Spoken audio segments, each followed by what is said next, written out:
Governor ने आखिरकार इसके बिल के ऊपर अपने हस्ताक्षर कर दिए हैं और कोई अनहोनी नहीं थी हमारे लिए। छत्तीसगढ़ क्रिश्चियन फोरम ने इसकी पूरी आप सभी को जय मसीह की।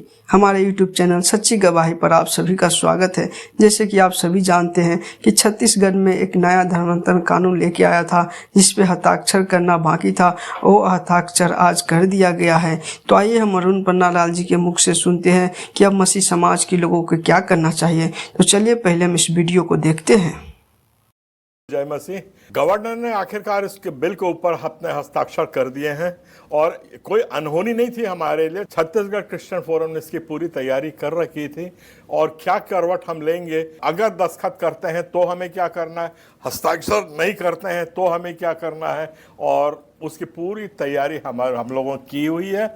आपको थोड़ा सा भी पैनिक होने का, घबराहट होने की, अफरा तफरी मचाने की कोई ज़रूरत नहीं है। अपनी शांति बनाए के रखिए।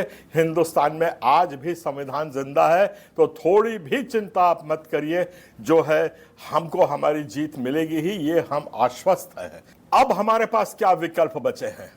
जो विकल्प बचे हैं उसमें आपका क्या दायित्व है, जो कलीसिया है, आम जनता है, उनका क्या दायित्व है, ये मैं आपको बता रहा हूं। और यहाँ के जो वकील हैं या बुद्धिजीवी लोग हैं और ये वर्ग है, उनका क्या काम है। अभी आपके पास दो विकल्प बचते हैं। एक विकल्प है कि हम कानूनी के रास्ते पे जाकर के इसको चैलेंज करें। यह सबके बस की बात नहीं है। ज़्यादा अति उत्साहित होकर के उल्टे सीधे एप्लीकेशन कृपया मत लगाइए। इसके लिए हमारे पास बहुत बड़ी टीम है। मिलिए, आइए, साथ बैठिए। आप अपना नाम चाहते हैं, हम जरूर आपके नाम को भी उसमें समायोजित करेंगे। हमें नाम से कोई लेना देना नहीं है। कई बार ऐसा होता है कि आप लोग आधी अधूरी एप्लीकेशंस लगा देते हैं, उसके कारण हमारी जो मेन एप्लीकेशन है वो बाधित हो जाती है वहाँ सुनवाई के लिए और लगने के लिए। ऐसा पहले हो चुका है। तो इस किस्म की छोटी हरकत में कृपया मत पड़िएगा। संकट बहुत बड़ा है, दायित्व बहुत बड़ा है। आप समझिए इस बात को। इतना आसान नहीं है इस बिल को हरा देना या पीछे हट जाना। बहुत सोच समझ करके इसमें हमें काम करना है। जो कोई भी व्यक्ति इसमें काम करना चाहता है, जो चाहता है कि नहीं मेरी संस्था के नाम से हो तो आपके ही संस्था के नाम से होगा, उसके आप बिल्कुल आश्वस्त रहिए। पर सोच विचार करके जो हमारी टीम है, आपकी टीम है, हम बैठ करके उसको डिस्कशन करें और 2-4 दिन में उसको लगाएं। कोई भी कानून रिपील होता है। रिपील का मतलब है कानून बन गया और उस कानून को हटा दिया गया है। वो कानून को हटाने के दो तरीके होते हैं। एक तरीका जो मैंने अभी आपको बताया कि कानूनी तौर पे सुप्रीम कोर्ट उसको रिपील कर सकती है, और दूसरा रिपील का तरीका होता है अगर जन आक्रोश बढ़ता दिखता है तो सरकार उसको खुद वापस ले लेती है। और ये कोई अनहोनी बात नहीं है। अभी आज 20 दिन पहले FCRA के ऊपर ऐसे लोकसभा में लाए थे, उसको कानून बनाने के लिए तैयारी थी। वो कानून जैसे यहाँ छत्तीसगढ़ में बना वहां भी बन जाता, उनके लिए 5 मिनट का काम था। पर जब उसका प्रतिरोध देखा कि इतने ज्यादा लोग भड़क रहे हैं, तो उन लोगों ने अपने तरीके से काम किया और उसको काम करने से सरकार को मजबूर हो करके उस एक्ट को हमने पोस्टपोन किया है उनने, कि FCRA की का जो विधेयक है उसको लोकसभा में नहीं लेके आए वो लोग। ठीक है, केरल का चुनाव है, उनका भी डर लगा होगा। तो आखिरकार कहीं ना कहीं भय तो पनपता है। आपके पास कहीं ना कहीं तो शक्ति है जो ऐसे एक तरफा काम को चुनौती दे सकती है। आपको उस शक्ति का प्रयोजन करना है, और वो शक्ति है गणतंत्र में जन बल सबसे महत्वपूर्ण और सबसे शक्तिशाली होता है। आपको धन्यवाद देता हूं कि पिछले 15 दिनों में लगातार आपके जन बल का प्रदर्शन होता रहा है। छोटे संगठन, बड़े संगठन, जिलावार संगठन, राष्ट्रीय संगठन, यहाँ तक कि छत्तीसगढ़ राज्य के स्तर पे भी संगठनों ने इससे प्रदर्शन किया है और इससे अवश्य हमारी गिनती हुई है। आज कुनकुरी में भी जब लाखों लोग वहाँ पे निकले हैं तो कहीं ना कहीं इसका संज्ञान तो लिया गया होगा, ऐसा मैं मानता हूँ। तो आज आपको अपनी शक्ति संयोजित करके आपको आगे बढ़ना है। आगे बढ़ के आपको हर वक्त अपनी ताकत दिखाते रहना है। इसलिए मैं फिर से आग्रह कर रहा हूं, 18 तारीख को सामर्थ्य सत्याग्रह करके एक प्रदर्शन कर रहे हैं हम लोग, वो प्रदर्शन बहुत शांतिपूर्ण है। उसमें आप जितना जन बल ला सकते हैं उसमें लाइए और सरकार को दिखाइए कि हम सब एक साथ हैं और पूरा ईसाई समाज एकजुट है। वैसे ही 21 तारीख को भी एक प्रदर्शन हो रहा है, वो राष्ट्रीय स्तर का है। हम जो कर रहे हैं वो छत्तीसगढ़ स्तरीय है। इसके पहले जो हुए हैं वो जिला स्तर के हुए हैं। तो ये तीनों स्तर जब मिल के आगे बढ़ते हैं तब हमारी शक्ति सही में भयावह हो जाती है, बहुत शक्तिशाली हम हो जाते हैं। तो संवैधानिक तौर तरीके जितने हैं उनको अपनाइए। 18 तारीख की रैली में आप लोग अवश्य नया रायपुर तूता में आइए। जितना ज़्यादा जनबल होगा हमारा हिम्मत उतनी बढ़ेगी। सरकार को मजबूर होकर हमारी बातों को सुनना समझना पड़ेगा। ये संवैधानिक तरीके हैं, लोकतंत्र की ये मांग है, इस तरीके से हमें काम करना है।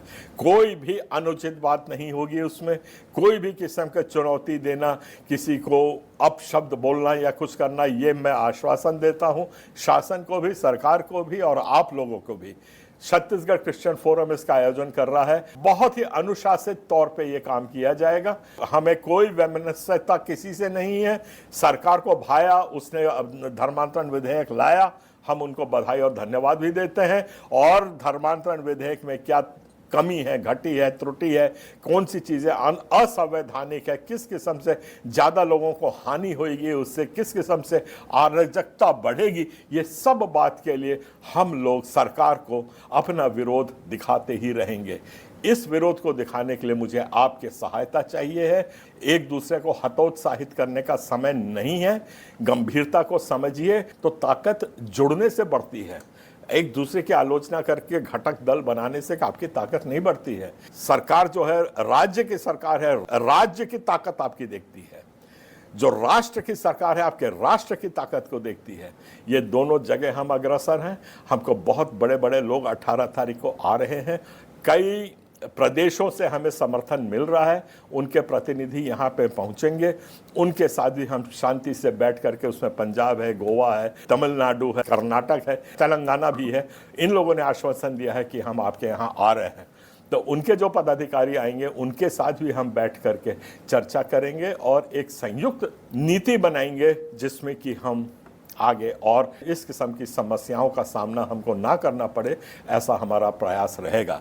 और आपको आश्वासन दिलाता हूं कि 2022 में हमने इस कानून को देश में जितने भी राज्यों में लगा था उसको चुनौती दी थी, वो एक्सेप्ट हो गई है, उसको सुप्रीम कोर्ट ने स्वीकार कर लिया है और यहाँ से जवाब मांगा है छत्तीसगढ़ सरकार का कि आपको इस याचिका को स्वीकार कर लिया है। आप किस किस में आपको परेशानी है इसको हमें दीजिए। पर छत्तीसगढ़ सरकार ने आज तक 6 महीने हो रहे हैं उसका जवाब नहीं दिया है और यहाँ पे धर्मांतरण कानून लेके आ गए हैं। तो ये सब कानूनी पहलू हैं, उसको बराबर से उनको सोच विचार करके उनका प्रतिरोध किया जाएगा, कोर्ट जाया जाएगा।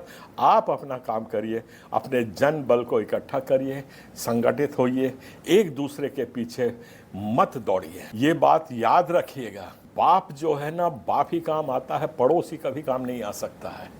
जब घर में आग लगती है, अपने बच्चे जलते हैं, तो पिता है जो घर का, वो ही अपनी जान को दांव पे लगा करके अपने बच्चों को बचाता है। पड़ोसी आपके जान दांव पे लगा के आपको बचाने नहीं आएगा। मेरी इन बातों को सोचिए, बहुत गंभीर बात कही है। संगठित हो जाइए, यही मैं गुहार लगाता आया हूँ और आज भी यही गुहार लगा रहा हूँ कि संगठित होइए, छोटे मोटे मतभेद को छोड़िए, एक दूसरे से प्रेम करिए जैसा प्रेम हमारे प्रभु यीशु मसीह ने किया था। हम भी आइए सब एक साथ मिलके एक दूसरे को प्रेम करके इसको आगे बढ़ते हैं। आप सबको जय मसीह, जय जोहार, जय छत्तीसगढ़। आप सभी ने देखा कि अरुण पन्नालाल जी ने सारे मसीह समाजों को क्या बताया है कि इस बिल के बारे में अब हमें क्या करना चाहिए। तो 18 अप्रैल को जो प्रदर्शन किया जा रहा है उस समय सारे मसीह समाज आके उसमें शामिल हो और इसी धर्मांतरण जो बिल है उसे रोका जाए। तो इसी तरह की वीडियो देखने के लिए आप हमारे यूट्यूब चैनल सच्ची गवाही को सब्सक्राइब करें और बेल आइकन को जरूर दबाएं ताकि हमारे आने वाले वीडियो का नोटिफिकेशन आपको मिलता रहे। फिर मिलते हैं अगले वीडियो में, तब तक के लिए जय मसीह की।